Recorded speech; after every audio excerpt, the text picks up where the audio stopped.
This is 37th Street Radio and TV, and of course, we are out here hooking you up with the best of the best when it comes to guests. And today we have another special guest. So please, guest, just introduce yourself.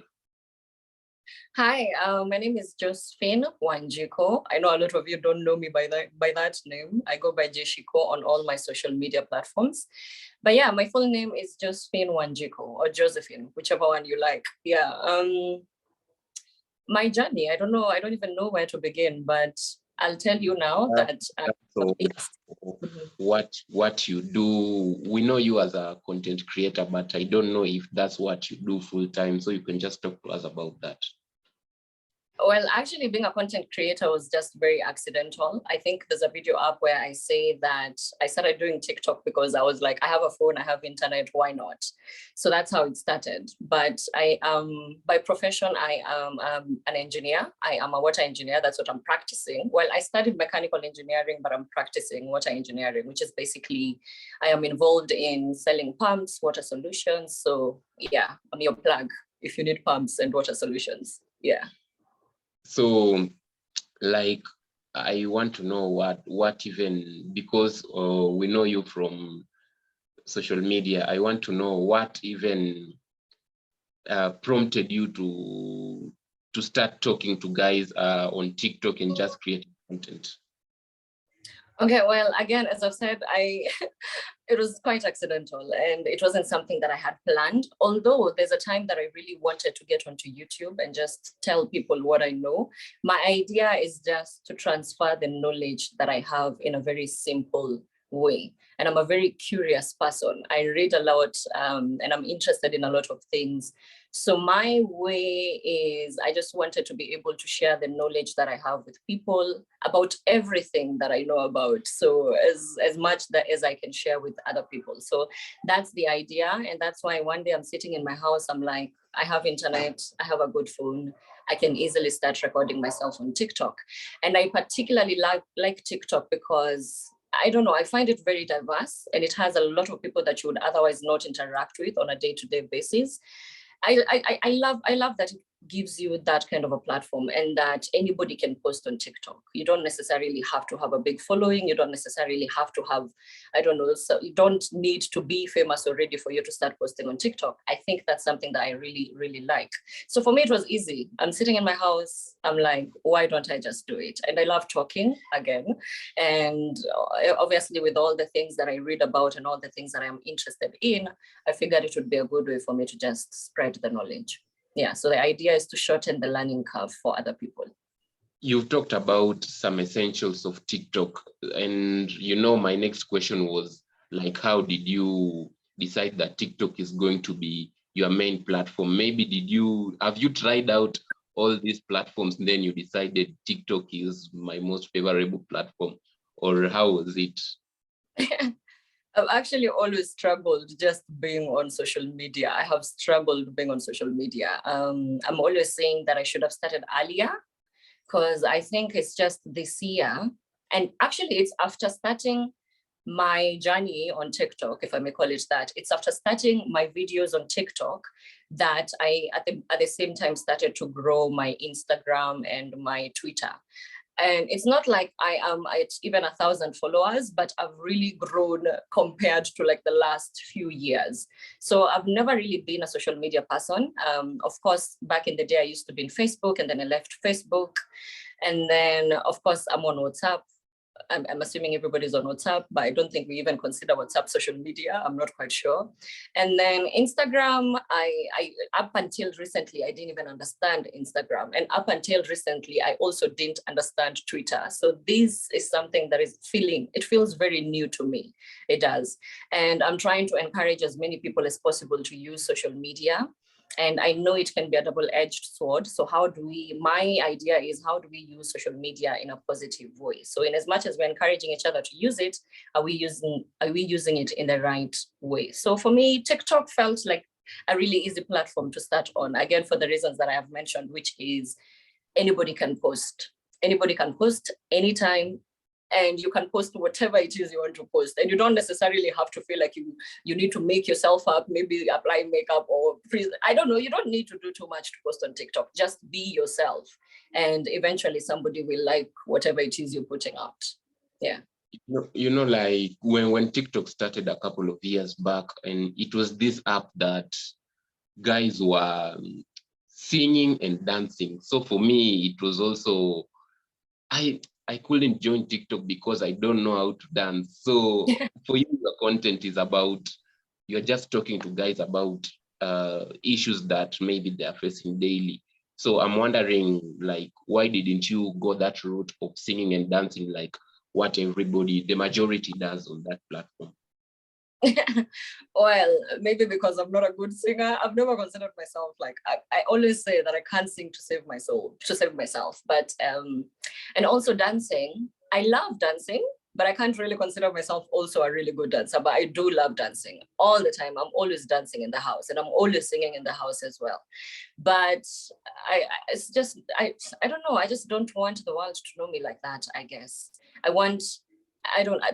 It's not a part of me that I feel would be sustainable. If I even wanted to go like the content creation way for an extended period of time, like in the long run, I don't feel like that would be something sustainable for me. I know that it comes naturally for me to talk about the things I'm interested in. So to talk about politics, to talk about business, talk about, just real life issues. It comes naturally to me to do that, but it doesn't come naturally all the time to dance and to sing. So that would not be a sustainable route for me to take. When did you go viral? And if you can remember, what were you talking about? Maybe if you can remember a clip where you posted and it really got the numbers and positive feedback. Gosh, well, I think it was the one that I spoke about Ponzi schemes. Yeah, that was the first one. That was the first time I really felt like people resonated with what it is I was talking about. And I got a lot of feedback, my storytelling, I don't know, I got a lot of positive feedback, and I really, really enjoyed that. So that was the first video that I feel really propelled me. I still have a long way to go, but yeah, that was the first video. Yeah. There's something that I know you have been asked over 1 million times, so I just want you to talk about it right now. Does the comparison with Fenagitu, like, do you enjoy it or do you hate it? Oh, I don't mind. I honestly do not care. I do not. I don't hate it. I don't love it. I have no emotions about it. So I don't mind. I don't have a problem with it. Yeah. I've been compared to Fena for a very long time. So it's not a problem. When I look at your content, it's very informative, and these are the things that we even wished that we will be taught in class when we were going to school. So I want to know how your passion for information started, because you also talk about historical events that maybe people have forgotten, and it's very informative. So how did your passion for just knowing new things and sharing these things with people start? I can't say that there is a starting point. There wasn't a beginning. If there is, I can't remember it. I think I've always been a very curious person. I've always been very intuitive. I've always been very, I don't know, I've always liked to ask questions. And if I can't get the answers that I am looking for from people, then I will go and look them like qua TV or on radio or on magazines or on newspapers, anything I can find. I will try and get to the bottom of whatever it is I'm trying to get to the bottom of. So I've always been very, very curious. And a lot of my followers ask me how or why, how they can be interested in reading. And honestly, that question sometimes is very difficult for me, because the only answer I have is just to be curious. And I know that's not a good answer, because how do you start being curious if you've never been that curious before? So I don't know. I've always been a very curious person. And then I read widely. I'm very interested in learning about people, learning about different cultures, learning about the past, learning even about the future. I'm very curious about so many things, and my interest is very, very diverse. So even sometimes when I'm on TikTok, I feel like sometimes I'll talk about politics, and then I'll jump over and talk about business, and then I'll jump over and give you an example of something entirely different. I don't know. So it's very, very diverse. And I guess it's just curiosity. It's something that's inborn. It's not something that I can really give a concrete answer to. When it comes to content creation, you know, there's usually a threat whereby if you're not consistent, there are very many creators. So if you're not consistent, we can simply just forget about you. So I don't know how you deal with this, because you have also talked about having a career on your side. So how are you able to be consistent? I think for me, my approach towards social media is very different. I didn't go onto social media to become famous or to trend I just do it because I feel like I call it a virtual journal. That is where I go to deposit things that I want to deposit. So if at the end of the day, I feel like talking about something, I might go onto TikTok and do it.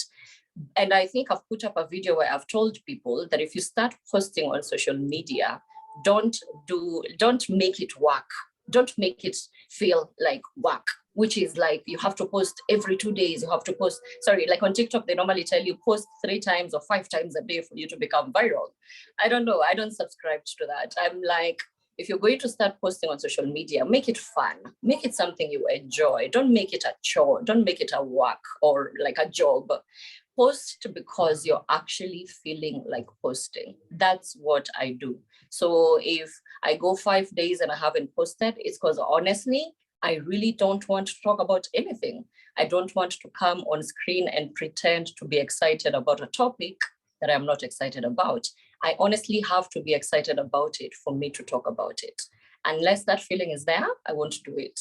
So sometimes that's why I might not post for a few days or so. And again, I like to reiterate, I didn't join social media to become viral or to become famous. I joined social media because why not? I mean, I have the phone, I have the internet, I have the time, I can talk. So why the hell not? Yeah. You see, with growth also comes with maybe jealousy and hatred. And I want you to talk about hateful comments. Sometimes you may do something, you may post something with good intentions, but the way maybe somebody somewhere takes it, they now type hateful comments. So do you deal with that? Or most of your fans are just good people, they never troll you, you are just okay?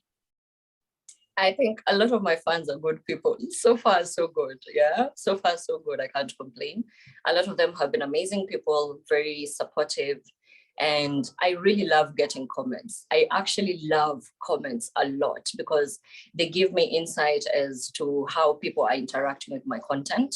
So I really love comments. And most of the comments I've received, by the way, honestly, they're not anything. Most of the negative comments I've received, they're not anything to lose sleep over. Honestly, Nibitu, you just know this person is going through some personal issues, so you will not engage. And if you engage, you're engaging softly. You don't go there to insult them or stoop to their level.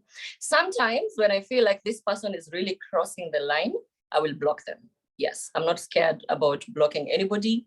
You will not come into my space and try to add negativity into it. So I will definitely block you if I feel like you have crossed a particular line.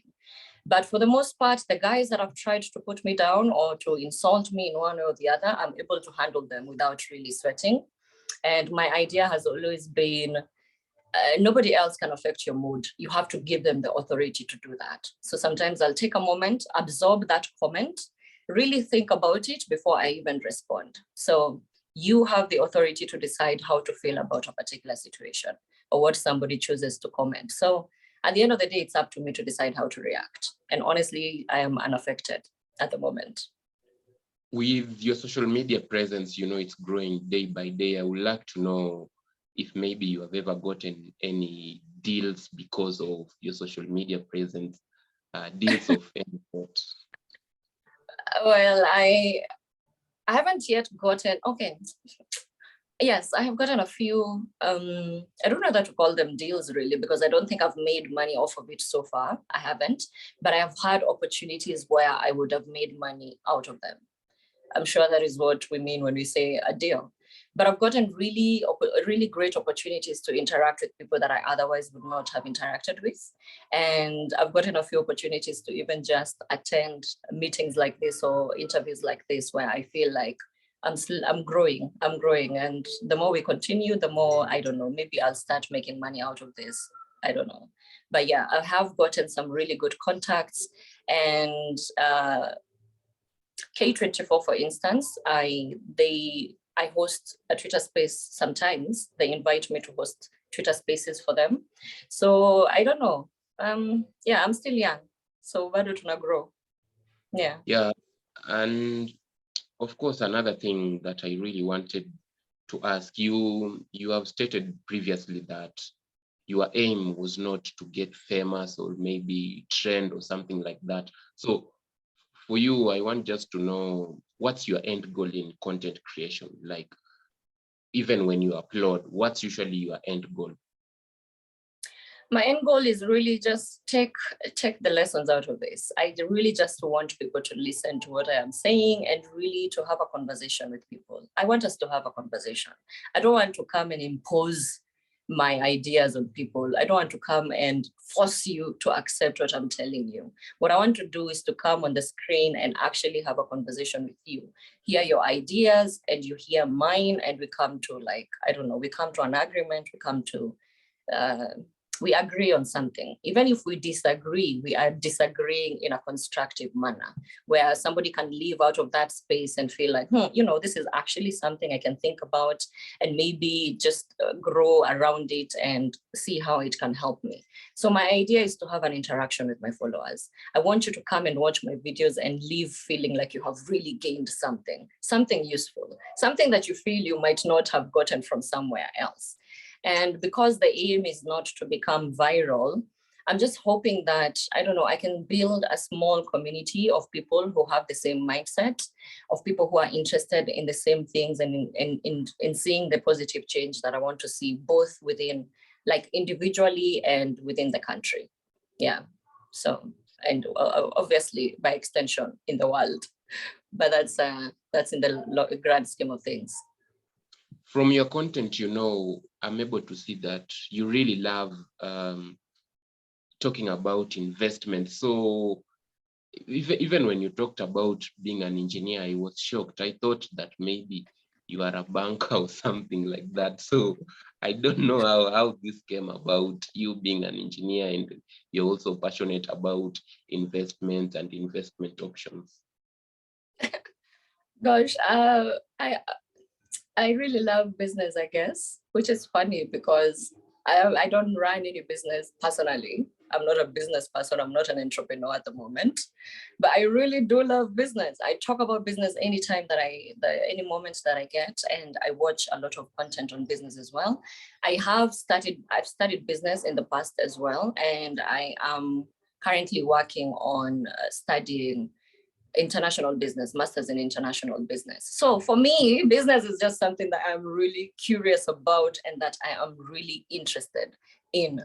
I don't know whether to call it a passion, but I'm really interested in that. And so you'll find me interacting with a lot of business content in a lot of areas within my life. And so for me, it's just interest, but I'm going to back it up with papers. I'm going to back it up. I've gotten a few people who've asked me to be their financial advisors. I'm like, no, I can't do that for the moment. I really cannot. One, because I'm not qualified paper-wise. I don't have the papers for that. And two, because it's just not a journey that I want to take. I don't want to be anybody's business advisor. I just want to come and tell you, this is what I know about money market funds. This is what I know about SACCOs. This is what I know about where to put a shilling when you come across it. That's what I want to do. But I don't want to tell you, now I'll give you personalized service. No, it's just an interest that I have. Yeah. There's an issue I also want you to talk to us about, and I saw this when I was just checking out your content. Can you just explain to guys the issue about good debt and bad debt? Yeah, okay. Okay, so good debt is, you already know that you're going to be taking X amount of money from whatever financial institution you're looking to get it from. And you know the reason for that money. Okay, so let's say you want to go and invest. Let's say you've identified a business opportunity, 500K is the capital that you need. So you say, I'm going to go to my bank and ask for 500,000 and put it in this business. And you know that you're not going to squander that money. You know you will not be tempted to go and drink it or flaunt to your friends that you have money. So a good debt is debt that, one, you already know how much you need, and two, you already know why you're going to take that debt, and three, you know how you're going to be servicing the debt, and four, it doesn't have to have a fourth reason, is you know that taking the debt in the long run is going to be beneficial for you. Okay, so for me, those are the four things I consider when I'm looking at good debt. Is, do I know why I'm taking it? Do I know exactly how much I need? Have I actually done the mathematics and come to the conclusion that this is how much I need? Because sometimes you might take a loan, you have a rough figure, this is how much I might need. You're not certain of the amount. So I always feel it's important for you to be certain of the amount. And then you know what you're going to put the money into, and you have a way, or you have a plan of how you're going to be servicing it. And also you're certain that it's going to be beneficial to you in the long run. Bad debt is when you take the money and you use it in the wrong way. Either it doesn't go into the plan or the project that you are planning for it, or it goes into the project, but not all of it. So some of it goes into things that you hadn't planned for. That to me is bad debt. So when you squander it. And I always think a good example of bad debt for us is the Kenyan government and all these debts that we are currently in. We are actually swimming in debt at the moment. So I feel like it's bad debt so far, because I personally don't think that some of the projects that have been developed by the government are going to be useful to us in the long run. But that's a story for another day. And obviously there's a lot of corruption cases, embezzlement, just a lot of misuse of public funds. So for me, I don't feel like the debts we're taking as a country is good debt. It is not. It is bad debt, and it's going to cost us in the long run. Yeah, sorry. Yeah, as we are finishing up, I want you to just share with us your most important lessons, things that you have noted even in content creation. You have talked about starting a business, you talked about your career. You can share with us some of the most important lessons that you have learned throughout trying out all these things. Okay. For me, it's just be yourself. Just be yourself. Don't try to be anybody else. You will never be anybody else. Nobody else will ever be you. You have a reason why you are you and the way you are. There's a reason for everything. That's my belief. So just be yourself. You will always find people who resonate with whatever it is you're trying to put across. So be yourself. Don't try to fit in. I know it's difficult, especially in this day and age of social media, where there's a lot of comparison. You're seeing your friends doing so much and you want to do that as well. I know it can be difficult. So it's always important also for you to surround yourself with people who keep you grounded. So be yourself. That would be the lesson that I want anybody to take away. Try as much as possible. Every time you appear on screen, for me, that's what I try to do. Every time I come onto TikTok, I want to be myself. I don't want to pretend to be anybody else. What about guys who are starting out? They are fresh from high school, they are wondering what to do with their life. Others want to go to school. Guys who maybe want to do this content creation thing for money. You can talk to guys who want to set up a business. You can just give them an advice. Okay, going to social media for money is actually not a bad idea at all. In fact, going to social media to make money, that is the way the world is going, you know. Things are changing. The traditional jobs that we used to have, vitu vinabadilika. So look at the way you can use social media to your advantage, because social media, as I said, is a double-edged sword. You can use it vibaya and you can use it vizuri. So how can you make sure that you're using it to your advantage? And one of the ways to make sure you're using it to your advantage is it bringing money at the end of the day? You know, you don't want to waste your time on social media putting out content that's not going to pay you back, if that is your idea from the word go. So if you're looking to use social media for that purpose, by all means, go into it. Look at TikTok, look at Instagram, look at Twitter, and check all the different ways that you can monetize your content. And remember, people want to watch content that's entertaining, content that's informative, content that will actually, you know, if I'm having a bad day, can I come onto your platform and actually feel like I'm feeling better? People want to be entertained. They want to be encouraged. They want to be educated. So make sure that you're at least putting out something that's useful in that sense. But yes, use social media. I will never discourage anybody from using social media. Use it. And don't limit yourself, again, to the traditional ways of doing work. I don't know whether that's, yeah. Don't limit yourself. There's so many things you can do on a day-to-day basis. I always say that every time you wake up in the morning, that is a new day for you to try something completely different. You don't have to be stuck in the same thing over and over again. So take a moment, push yourself a little bit, talk to people, find out what are they doing. Mabeshte zako wanafanya nini, venye walimaliza shule, what are they doing? You know, maybe you might find something that you're interested in that somebody else is doing. So usijifungie kwa nyumba, try and be out there and talk to people, try and use your phone. And if you have a laptop, there's so many opportunities. You can try so many things online nowadays that I feel can help you grow and also earn money on the side. Yeah, thank you so much for giving us your time. Wish you all the best. Thank you so much. I've enjoyed being here. Aki, I hope, thank you so much. So sorry. Asante sana.